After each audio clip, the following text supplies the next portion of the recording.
Global markets rally as Fed rate cut hopes resurface, but trade tensions loom large.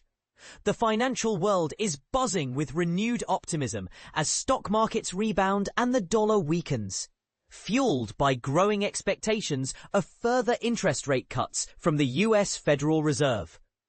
But here's where it gets controversial. Is this optimism justified?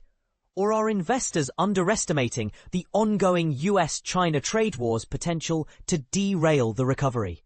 Let's dive in. A dovish Fed sparks market euphoria.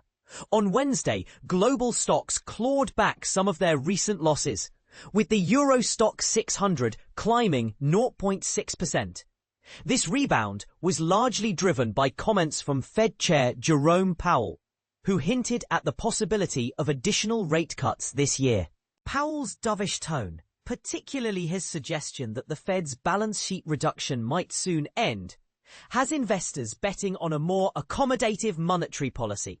This sentiment was further bolstered by strong earnings reports from US banking giants and an upward revision of the IMF's 2025 global growth forecast.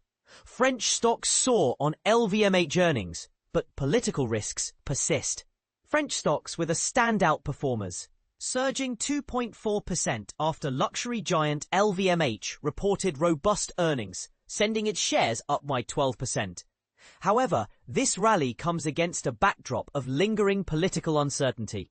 Prime Minister Sébastien Lecornu's decision to suspend pension reforms until after the 2027 election has temporarily eased fears of political gridlock. But analysts warn that this threat may only be postponed.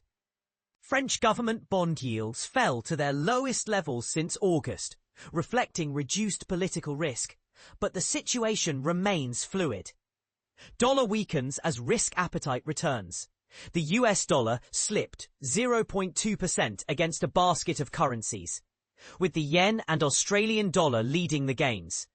This decline is a direct result of investors flocking back to riskier assets, buoyed by the prospect of lower interest rates.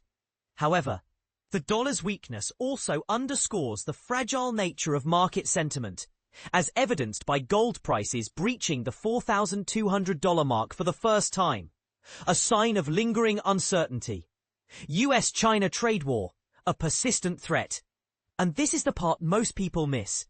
While markets are celebrating the Fed's dovish stance, the escalating US-China trade war continues to cast a long shadow.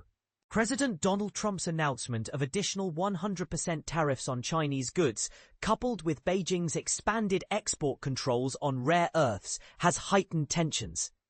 Trump's recent comments about potentially severing trade ties with China further complicate matters.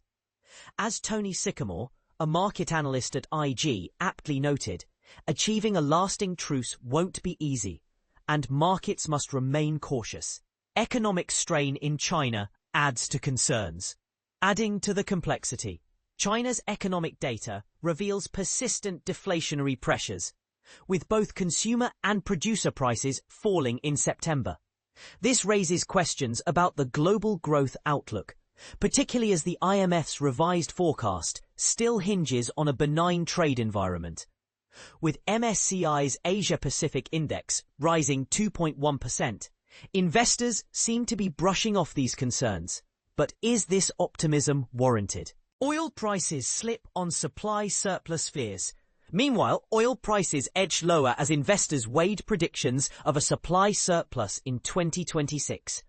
Brent crude futures dipped 0.2% to $62.27 per barrel, while US crude fell 0.1% to $58.63. This decline reflects concerns about oversupply, even as global demand remains uncertain. The big question: are markets overlooking the risks? As we navigate this complex landscape, one question looms large.